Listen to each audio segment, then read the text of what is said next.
Right now, Bangladesh is divided into two parts. One is the government and other is the people. People do not have any sort of stakeholder here in the government right now. And they are opposing the government for their own survival, for their own security. Is Younus anyway successful in making the pro-Islamic state that he wants to do there? The friends of Younus, the evil nexus of Younus is totally, it is based on fundamental goals. This government lifted ban of Jamat Islam and other terrorist organizations, and they give ban to the largest democratic political party of Bangladesh. And during July-August, most than 90% the police station has been looted. He played religious card, he played anti-Indian card. So what is the condition of the minorities in Bangladesh? Religious freedom in Bangladesh is totally curtailed right now. They are dictating what should be your religion, what should be your duty, what you can wear, how will have your festival operations. For being a Hindu, they are removing from your job. They are making such position that you have to compel to resign from that position. You can say Bangladesh is a lawless state right now. You can do whatever you want. Are those people from Jamaat Islami or they are really students? Hello, Namaste, you're watching Op India, and right now in our studio we have a very special guest who is the president of Bangladesh Chhatro League. So I would like to welcome Saddam Hussein with us on the studio. So hi Saddam, welcome to the studio of Op India. Thank you for having me. Yeah, so my very first question is that what were the signs that compelled you to run from Bangladesh? What were the challenges that you faced? Right now Bangladesh is totally a safe haven for terrorism. There is no chance of having your own voice, any sort of voice which ultimately challenges the government, any opposing voice, any dissenting voice. There is no human rights, political rights, civil rights. So, that there are state-sponsored terrorism is actually happening all over the country for your political beliefs, for your religious identity. The only freedom right now in Bangladesh is supporting the government. And the only option for the people of Bangladesh, supporting the government actually. And the government itself becoming a fascist regime. They do not tolerate any sort of dissenting voices, any sort of protest. And as the government itself is unelected, undemocratic, illegal, illegitimate, and they banned our organization, Bangladesh Students League, the largest political party of Bangladesh, Awamileague. And becoming a victim in this lawless state is the only option remaining for the people of Bangladesh. So not only me, all the people of Bangladesh, they have to hide in the places, they have to go from one places to another places just to secure their life. So this is the reality in Bangladesh right now. So you crossed the Sylhet border? No, I come in a legal process. I want to ask that before this situation was going to happen, the military coup and everything, were you aware about this, that this is going to happen and you have to take these steps, that you have to come here to India? You know that if you was the scenario closely of the events of July-August 24, there was the student movement, there are some popular demands, and on that cases government responded lawfully, and government itself said that they will fulfill the demands of the students. And as a students organization, Bangladesh Students League, we are also trying to focus on the students' demands. We organize many sort of programs, protests, assemblies, rallies. We also played in the legal part so that the students' demands ultimately came to fulfill. But the main orchestrator, the main perpetrator who played the backdoor politics in the situation, the goal of there is that the making in one sense you can say taking the revenge of 1971 war victory of Bangladesh, and also making Bangladesh a religious state, making Bangladesh a fundamental state, making a Bangladesh the totally extremist state. And they already proclaimed that one of the goal of there is making Bangladesh a khilafat. So this is their proclaimed goal. This is their main agenda, and the people of Bangladesh, they are not ready for it actually, because there may be movement, there may be democratic transition, there may be electoral change in any country, but people never expected that the ruler of the country will be unelected. The ruler of the country will not be the representative of the people of the Bangladesh. So I think right now Bangladesh is divided in two parts. One is the government and other is the people. people said do not have any sort of stakeholder in the government right now, and they are opposing the government for their own survival, for their own security, for having their rights to be declared, for making their dreams safe. And Bangladesh, the people of Bangladesh is that mentally, politically, they are against the government, and they are trying to that democratic movement, a successful movement. So, is Yunus anyway successful in making the pro-Islamic state that he wants to do there? What are your views about that? The toppling of the Awamileague government, it is actually done by the fundamental groups, extremist groups. And there are evil nexus between Professor Yunus, Jamat Islam, Ansarullah Bangla team, Hizbut Tahrir, other political groups. Few days ago, Lashkar-e-Taiba, one of the leader of Lashkar-e-Taiba from Pakistan, they declared victory in the cases of July-August events in Bangladesh. So the friends of Yunus, the nexus, evil nexus of Yunus is totally, it is based on fundamental groups. So prioritizing their fundamental agenda is also the agenda of the current illegal interim governments.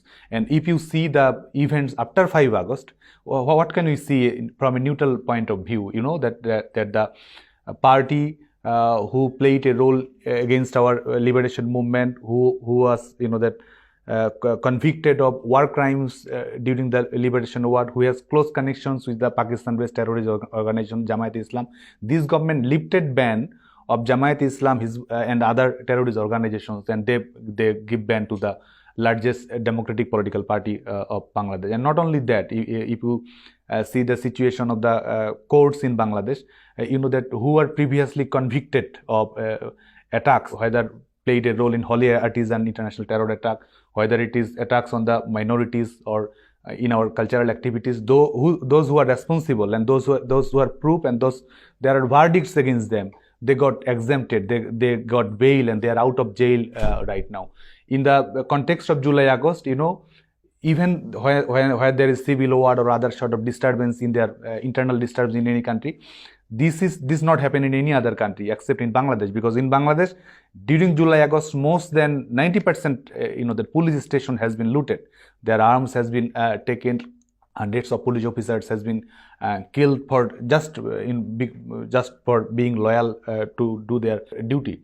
And after 5 August, if you see the political landscape in Bangladesh, Yunus is surrounded by the extremist groups, just by the fundamental groups, and the so-called political leaders who involved with the terrorist organizations, international terrorist organizations, they are moving freely in Bangladesh. They are having their meetings, they are having their dialogues, there may be inner sort of training program between them.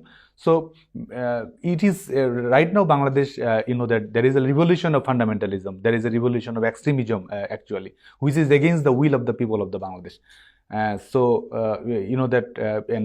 if you watch the situation from a regional perspective also, if the country Bangladesh became a fundamentalist state, it is actually a threat to the regional stability, peace and harmony also, because there are connections, close ties, cooperation and mutual understanding and mutual goal with other terrorist organizations of this region, mostly Pakistan-backed ISI-backed terrorist organizations. So they will ultimately, that they will threaten our sovereignty, they will somehow cause harm to the regional peace and stable position in the South Asians. Actually, Dr. Yunus, he becomes the guardian of the fundamental groups. He became actually the savior of the extremist groups, and he played religious card, he played anti-Indian card. He is that encouraging, and he is giving state sponsored blessing to the minority attacks.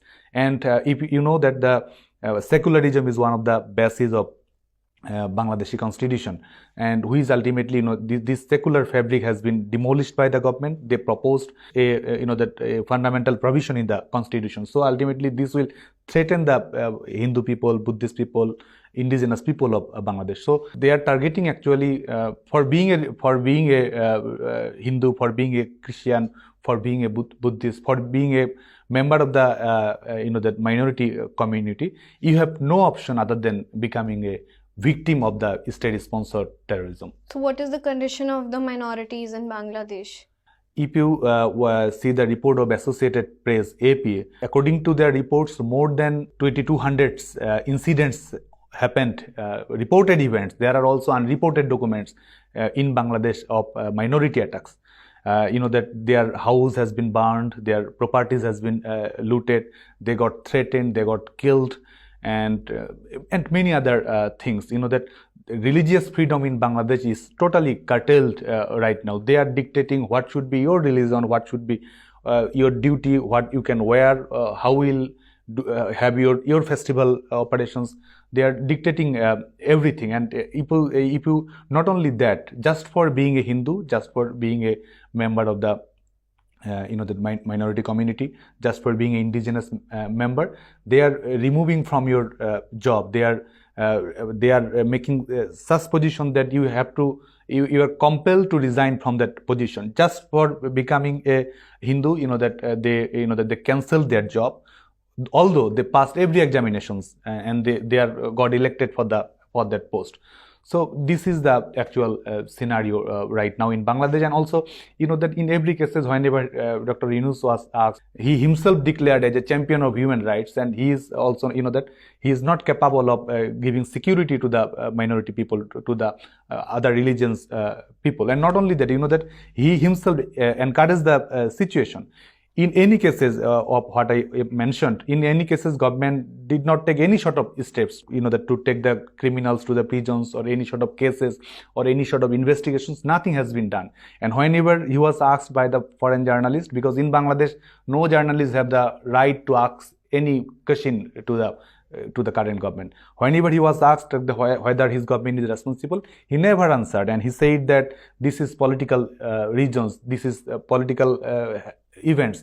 This is by saying this, he is actually encouraging this event. He is saying that if you do this, government will do something, government won't do anything, just government will skip the matter. Whoever involved in the terrorist activists, whoever involved in the minority attacks, he is surrounded by them, and he is giving the the safety of those people. So this dual image of Younus that is kept in front of the world, right now he's already having that clash between BNP and himself. What is the matter that BNP is now against Younus? They are just trying to consolidate their power. They don't think power resides in people. They believe that they are having meeting in the different sort of meeting, inner meeting, outer meeting, and just for it is I think just for compromising power. They are just focusing on that the assuring the electoral dominance in the coming election, whether people got their rights, whether people get the right to vote it or not. The simple goal of the BNP and other political parties just go to on the power, not based on the electoral victory, just based on the compromise, just based on the backdoor diplomacy, just based on getting the advantages of the political vacuum actually. So who are the other faces from oppositions who are there as the leader faces who can win in the other elections or something, if you have any idea about that? That the current government is not capable of having a free, fair and inclusive election, and it is also not their goal. Election is just a tool for for increasing their power, for increasing their duration. This is the sole agenda of the current government, and they are doing that.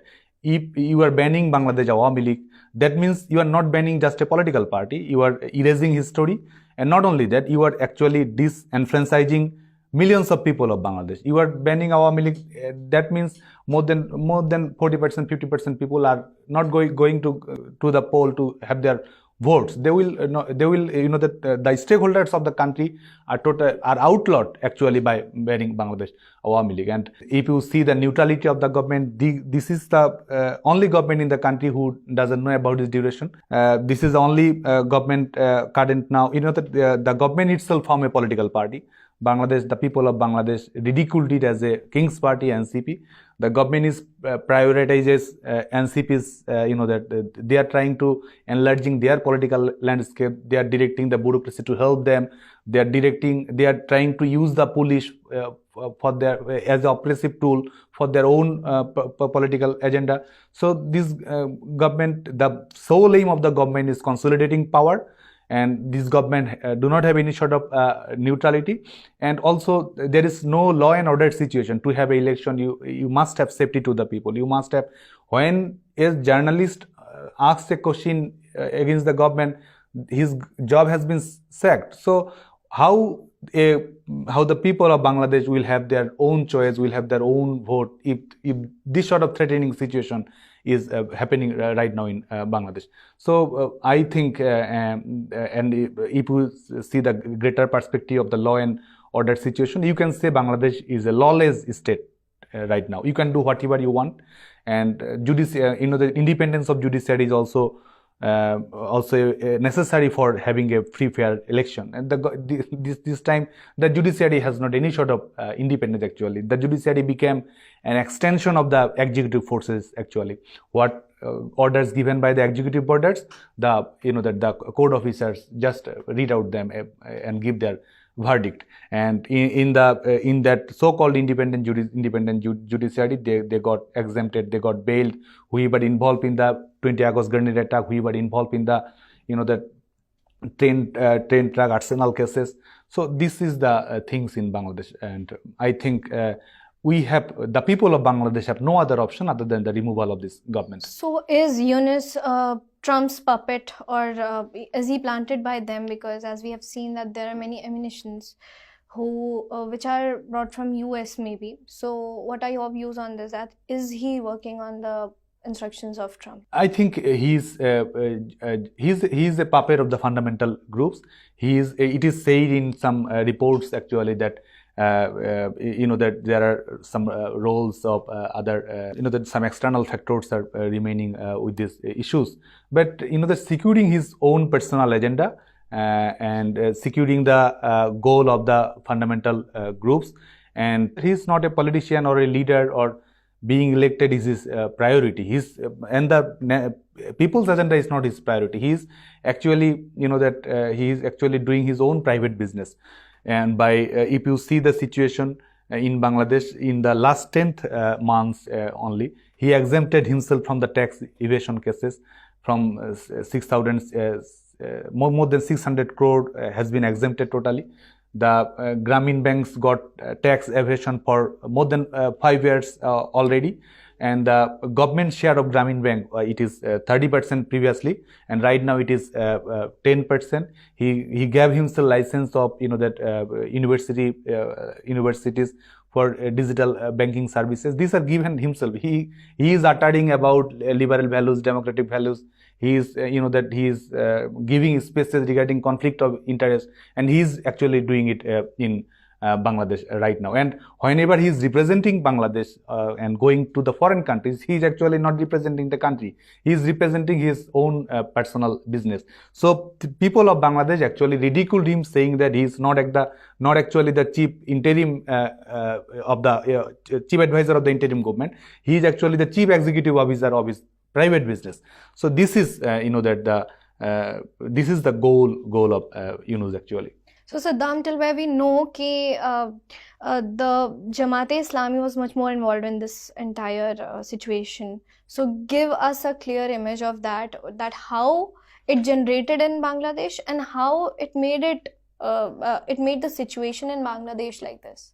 That Jamaat-e-Islam, who is as per their constitution, they do not believe in democratic political landscape. They do not believe in competitive democracy. They do not believe in electoral democracy. They do not believe in man-made law as per their constitution. So it is a the religious political party based on fundamental values, and even not only their political aspect about the minorities or other indigenous, even who believes in liberal Islam, who believe in Sufism, who believes in liberal values inside Islam, who believes in peace inside Islam, they are also becoming victim of this Jamaat-e-Islam rule. Actually, this is Jamaat-backed rule in Bangladesh. That minorities got attacked. This is true. Also, the Sufi shrines in Bangladesh, thousands of Sufi shrines has been attacked by this so-called government, and that's why. And Jamaat-e-Islam for the first time in Bangladesh, that. During the liberation war, This is the political party who are convicted of war crimes, who are convicted of crimes against humanity. They were actually auxiliary forces of Pakistan army at the time. In the 1971, in all 9 months, that more than 3 million people have been killed in Bangladesh, and they played that role. More than 2 lakhs women had been raped at the time liberation war, and they played their part on that time. And right now, the Jamaat Islam, they have a huge Islamic militant groups. They have a cooperation with the other terrorist organizations. They have the trained cadres to show their muscle power in the streets, and by killing people, by threatening people, by moral policing, by state-sponsored mob justice. These are the things actually by Jamaat Islam. And Yunus, he himself tried to sell himself as a liberal voice of the world, but he's totally backed by Jamaat Islam. You can say also he is the puppet of Jamaat Islam, or the guardian of the Jamaat Islam in one sense. And that this is also a threat of our stability, our democracy, our sovereignty also. If Jamaat Islam, that if this government remains in power, Jamaat will be more powerful day by day. They will, that they will persecute people, they will have oppressive rules, they will try for their Sharia law, and maybe they will try to have a country of just a Muslim identity. This is their sole goal. And the international terrorist organizational network in South Asia will be widened. It will be supported by the Bangladesh, current Bangladesh government, and it ultimately resulted in a unstable situation in Bangladesh, and democracy will never be established in Bangladesh. Stability also will never be established in Bangladesh when Jamaat Islam, got this sort of backing from the current government. So my question is that, were those people really students? Because as we saw that after Sheikh Hasina left Bangladesh, so there was in the news that are those people from Jamaat Islami, or they are really students? It is already proved. They unmasked themselves, and it is crystal clear to the people of Bangladesh and also to the international community, international media, that being a student or labeling themselves as a student was just a strategy of there. And there are lots of incidents where that the trained cadets of the Jamaat Islami, Hizbut Tahrir, Ansarullah Bangla team, they played a vital role in the violent movement. And they said themselves, they looted the police stations, they took guns, they killed the police, and they himself declared themselves as victorious just because of killing the people. So it is a huge network. It is a pre-planned, as it is also said by the interim government chief. It is a previous designed matter, and all the the terrorist organizations, militant organizations backed by Jamaat Islam, and other also terrorist organizations of other regions, mostly backed by ISI. So they trained some people, they make the connections, and they played their game, and they that they tried to have success of their conspiracy. And when in one time of the movement, when the students and they said it after 5 August that there was some cover missions on the cases when there are students protesting for their solution only. At that time, many students who are not students of that educational institutions, they just dressed as a students and go to the streets, and they did their job, like that the killing, that the other matters, killing and giving the blame to the government. So it is not by the statement of ours, it is by their statement, it is proved that they have their role in the movement. So because it's in the recent news that Supreme Court has unbanned the Jamaat Islami also, and there's a possibility that it will stand for the coming elections. So what are your views on that? That Jamaat Islami registration has been shut down by a decision of the appellate division in 2013. So it is a legal matter actually, and the legal matter was this: whether Jamaat Islam's principles is against the constitution of Bangladesh. This was the main things of the debate. And Jamaat Islam's constitution, that according to their constitution, they are not responsible for the democratic principles, liberal values, constitutional democracy, people's representative, and every sort of proclaimed mandate by the Jamaat Islam is against the law of the land. So by toppling the government using the fundamental groups, this is a verdict given actually by the Jamaat itself, given by the government itself. In a legal sense, this can be the verdict actually in any sense. So actually Jamaat Islami, that they are getting every sort of support. They are playing the main role in the government, and the nexus between Yunus and Jamaat Islam is ultimately shaping the history of Bangladesh right now, and they're taking the revenge. Actually, they're erasing our history. They bulldozed the house of Bangabandhu Sheikh Mujibur Rahman, our father of the nation. They vandalized the Independence Museum, War Museum, and they are trying to say they are trying to defaming our liberation war history, which the people of Bangladesh sacrificed their lives. India played a role for our independence. So Jamaat Islam, there is becoming a threat to the core principles of Bangladesh. Jamaat Islam is actually lifting the ban from Jamaat Islam is actually that making the political landscape of Bangladesh in a conservative one, and ultimately it resulted in the instability in Bangladesh also. So as we know that Yunus's family never supported liberation of Bangladesh, and Yunus clearly does not want a secular democracy and wants to convert Bangladesh an Islamic state, clearly, with the radical Islamists. For example, he freed hundreds of terrorists from Ansar al-Islam and Jamaat Islami. He even freed Lutfur Zaman Babar, who funded Ulfa in Assam and provided them ammunitions. What are the implications for India here? It is the power. The current government is the security threat to Bangladesh also, and also I think for the greater regional stability, because that who are involved in terrorist activities, who are involved with the you mentioned the cases of Ulfa and other organizations that was backed by the government or the then government, and they were that legally convicted by the neutral court of Bangladesh, and without due process, without ensuring law, just for just for pleasing the Islamic militant groups, just for pleasing the groups who are who are trying to organize security threat also India. They are trying to pleasing them, and that's why they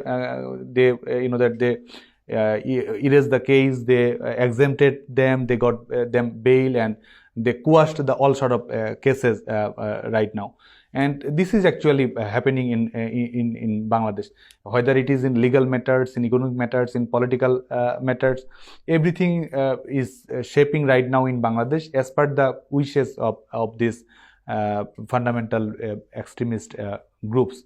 So this is the actual scenario of Bangladesh, and if you see the scenario of Bangladesh, they are interim government, they are unelected government. If you cross-check the situation of sovereignty, they are giving corridors, they are taking decisions regarding port, which ultimately threaten the sovereignty of Bangladesh also.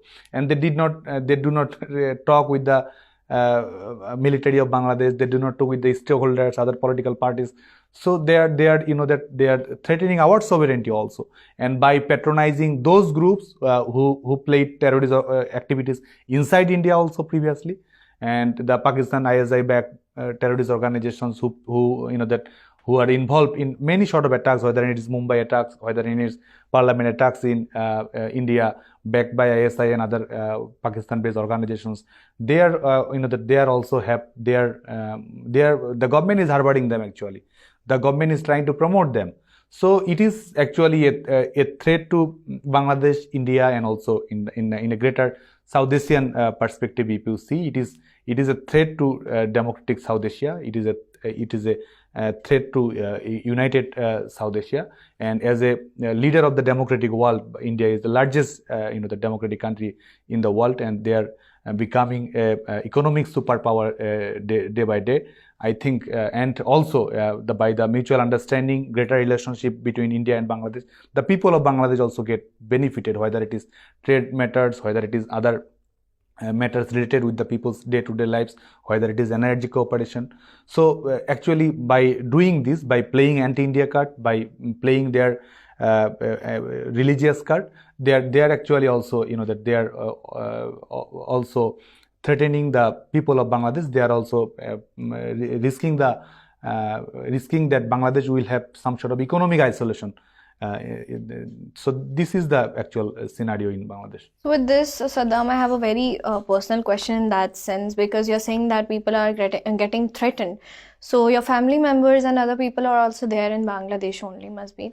So what is the condition of them? Are they getting threats, or are they facing such problems there? Everyone in Bangladesh, right? Every citizen in Bangladesh is under threat. But on your name, because of your connections, or maybe in that way, are they getting threats? All the time. You know that if you just see, that the so-called Nobel laureate who championed human rights all over the world, giving speeches, inspired other people around the world. And in his country, this is a country where more than 5 lakh students cannot go to the educational institution, cannot participate in the exams, just for just for having a political belief, just for being a supporter of a student organization, just for compassionate to the liberation world. Not only that, their certificate has been cancelled, their job has been annulled. This is the scenario, and no activist of Bangladesh students, they cannot remain in their home, because every homes who are supporters, who are activists of Bangladesh Student League, Bangladesh Awamileague, their house has been burned, their properties has been looted. There are state-sponsored terrorism. There are mob attacks encouraged by the government, and also according to a report by the Human Rights Watch, in the last 10 months only, more than 3 lakh and 50,000 people got arrested in the situation. In the last month only, in every day, Bangladesh, Bangladesh got arrested more than 1,500 people in Bangladesh. So this is the actual scenario in Bangladesh. Being a victim of their oppression is the only option remain right now in Bangladesh. So every workers, every citizens who have a dissenting voice, who just want to protect their dignity, their human rights, they got threatened, they got killed, they got risked of their lives. So this is the ongoing scenario of Bangladesh. So when this situation was going to really come in front of you all, like you told that 5th August was the date, but you must be knowing this beforehand, if you were getting this news that this is going to happen, you must be knowing that something is going to happen in your such a ground level. So when was it that you were getting this intuition or something that where is the government failing, or where is the military starting this against the government? That not only us, that no one was ready for this situation, because Awamileague government, the direction of Prime Minister Sheikh Hasina, they tried to avoid every sort of disturbance in the country. The government, passed curfew, and they directed to the activists to remain in the home, to obey the law, and in a rightful manner. This was the direction of Awamileague. This was the vision of the Prime Minister Sheikh Hasina, because that securing the life of the people was her main priority. Prime concern of Sheikh Hasina, Awamileague, is securing the life of the people of Bangladesh. And she always directed to the Awamileague people, to the Bangladesh Students League people, to avoid all sort of disturbances, so that nothing can happen which ultimately risk the people's lives. And on 5th August also, that there was curfew, and Awamileague, Bangladesh Awamileague, the largest political party, the most strong political party in Bangladesh's perspective, they postponed their political programs, so that there shouldn't be any sort of collision. There shouldn't be any risk to their lives, because other political opponent groups, other fundamental groups, they are in the killing mission. They are doing their own politics by risking the lives of the people and taking advantage of the situation. So Awami League was concerned, Sheikh Hasina was concerned just for securing the life of the people of Bangladesh. So the direction given by her was, that obey the law as per given by the government. So it was actually, that the Awami League, is actually they fulfill the demand of the students on one hand, and other hand, that Sheikh Hasina, that she prioritizes the people than power actually. So, Saddam, let's come back to Trump and US thing. So, he has handed over Rakhine Corridor and St. Martin Island to US, and Bangladesh citizens are banned to enter these places, St. Martin basically, and US troops have been seen on ground there. So, what do you expect from Donald Trump? If you see the context in Bangladesh right now, they are risking actually our sovereignty, and it is